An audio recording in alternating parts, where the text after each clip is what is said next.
قرآن کا مہینہ مبارک ہو.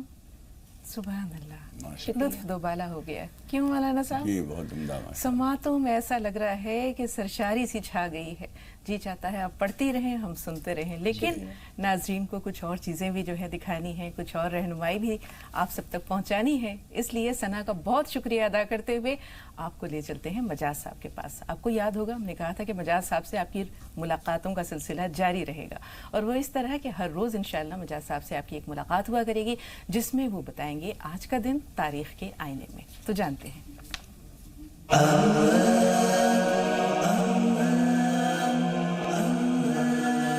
الحمدللہ رب العالمین والصلاة والسلام علی رسول الکریم وعلی آلہ واصحابہ اجمعین، اما بعد. فاعوذ باللہ من الشیطان الرجیم، بسم اللہ الرحمن الرحیم. ناظرین کرام، السلام علیکم ورحمۃ اللہ وبرکاتہ.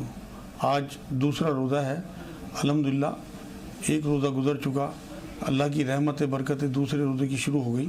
2 رمضان سن 2 ہجری میں حضور اکرم صلی اللہ علیہ وسلم کی سب سے لاڈلی اور سب سے چھوٹی بیٹی حضرت فاطمہ رضی اللہ تعالیٰ عنہ کا نکاح حضرت علی رضی اللہ تعالیٰ عنہ کے ساتھ ہوا.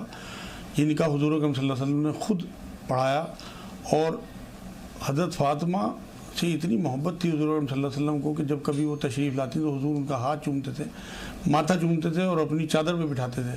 سفر سے جب بھی کبھی واپسی ہوتی تھی تو سب سے پہلے حضرت فاطمہ رضی اللہ تعالیٰ عنہ کے گھر پر تشریف لے جاتے تھے.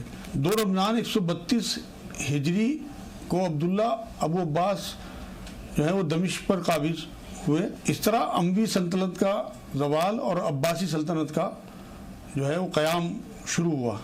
2 رمضان 340 ہجری کو دمشق میں زجاجی نام کے ایک بہت بڑے دانشور ہوئے ہیں، ان کا انتقال ہوا. بخاری اور مسلم شریف کی ایک حدیث پاک میں حضرت عبداللہ بن عمر رضی اللہ تعالیٰ عنہ سے روایت ہے کہ حضور صلی اللہ علیہ وسلم نے یہ بات فرمائی کہ رمضان کے روزے تب تک شروع نہ کرو جب تک رمضان کا چاند نہ دیکھ لو، اور روزوں کا خاتمہ تب تک نہ کرو جب تک شوال کا چاند نہ دیکھ لو. اگر 29 میں تمہیں چاند نظر نہ آئے تو مہینے کے 30 روزے پورے کرو. وما علینا الا البلاغ.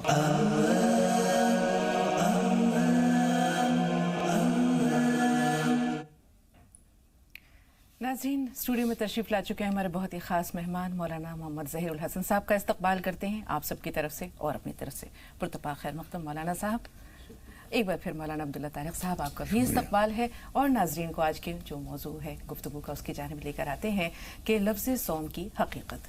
ناظرین، ہم دیکھتے ہیں کہ اہل عرب دین حنیف پر قائم تھے، یعنی حضرت ابراہیم علیہ السلام کے ملت جو دین حنیف ہے یا ملت ابراہیمی ہے وہ کہلاتی تھی یہ.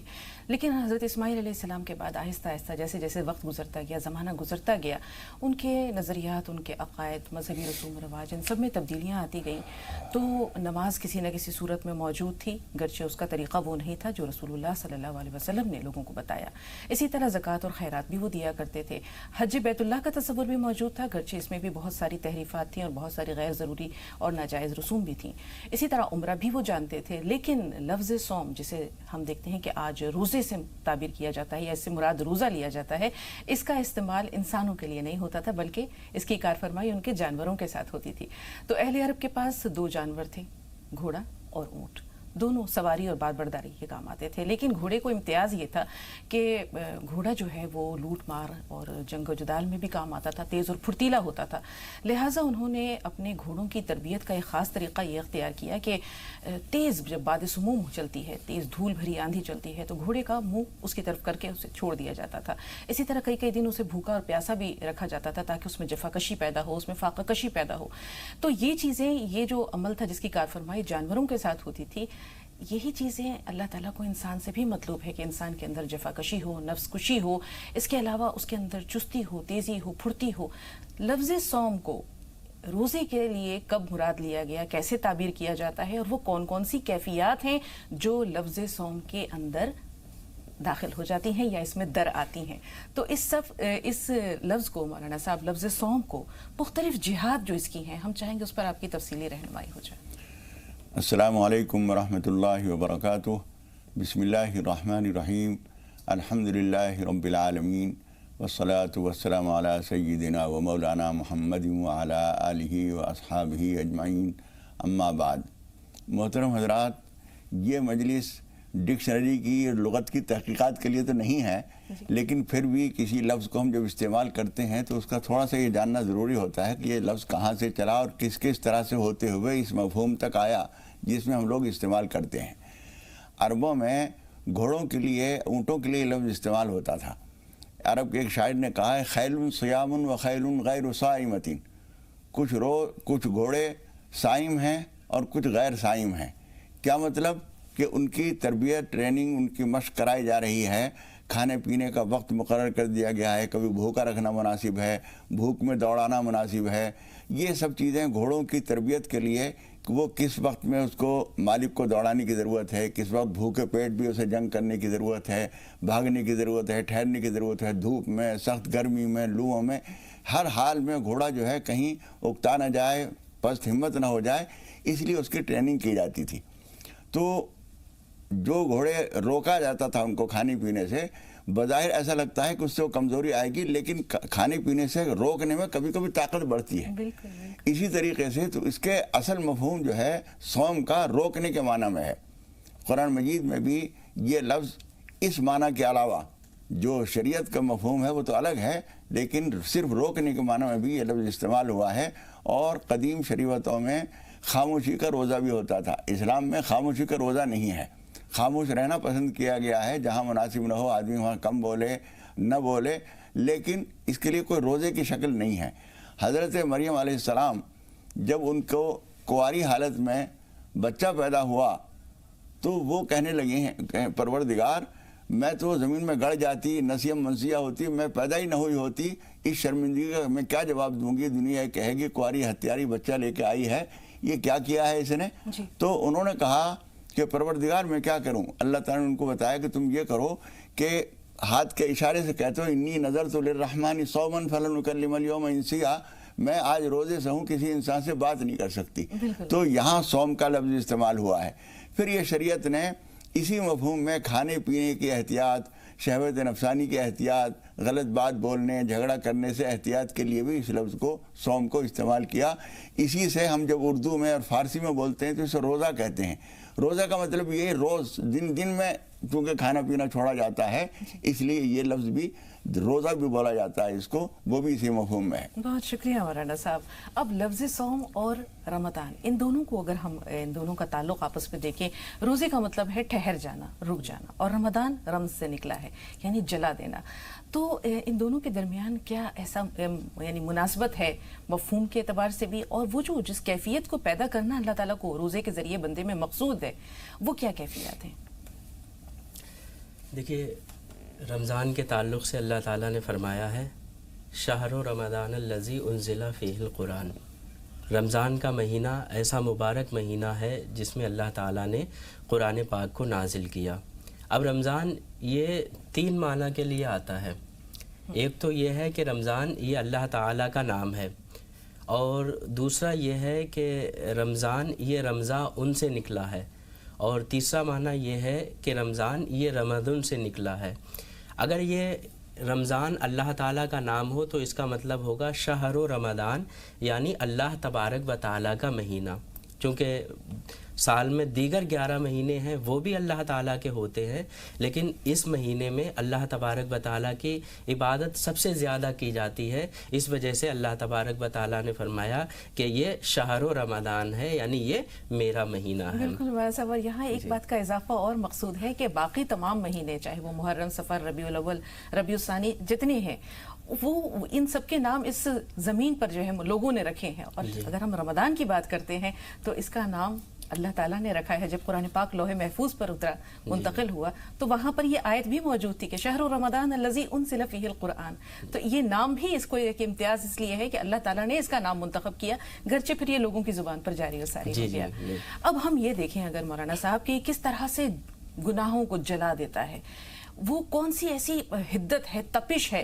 کیا وہ انسان کے اندر جو ایک نور کا ظہور ہوتا ہے، نور خداوندی کا یا رحمت کا، مغفرت کا، یہ ان گناہوں کو مٹاتا ہے، جلا کر بھسم کرتا ہے، یا کچھ اور ایسی کیفیات ہوتی ہیں جو انسان کی جیسے شہوانی کیفیات ہیں، نفسانی جذبات ہیں، ان کو بھی جلانا مقصود ہے؟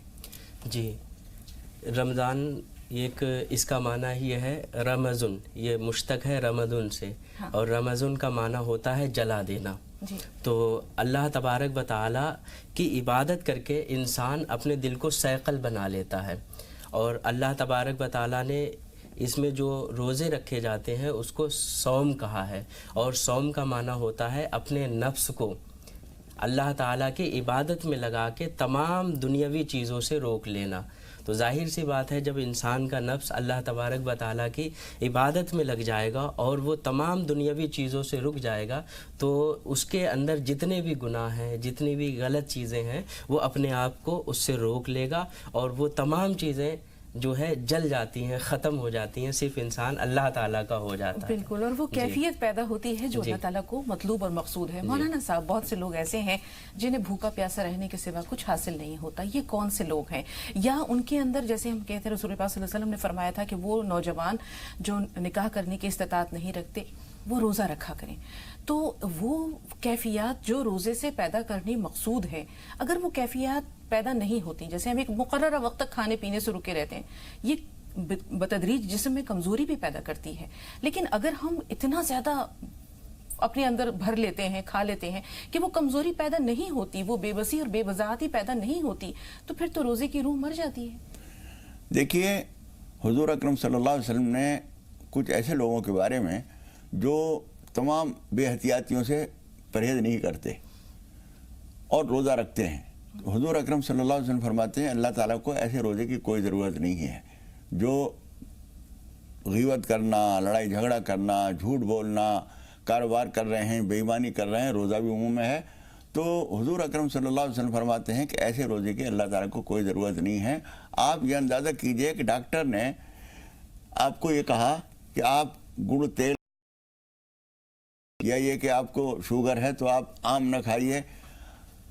ایک آدمی جو ہے ایسا نادان ہے، آم اس نے نہیں کھایا، بد پرہیز نہیں کی، سنکھیا کھا لیا، زہر کھا لیا. تو روکنے والے کا مقصد یہ نہیں تھا کہ قرآن مجید نے، شریعت نے جو روکا ہے کھانے پینے سے روکا ہے، جو چیزیں پہلے سے ممنوع ہیں. جھوٹ بولنا پہلے سے ممنوع ہے، روزہ ہو یا نہ ہو. بے ایمانی کرنا پہلے سے ممنوع ہے، روزہ ہو یا نہ ہو. روزے میں جو حلال چیزیں تک روک دی گئی، جو حرام پہلے سے حرام ہیں وہ تو اور زیادہ سخت حرام ہو گئی. تو اس لیے جو آدمی روزہ رکھ رہا ہے وہ حلال چیز تو اس نے چھوڑ دی.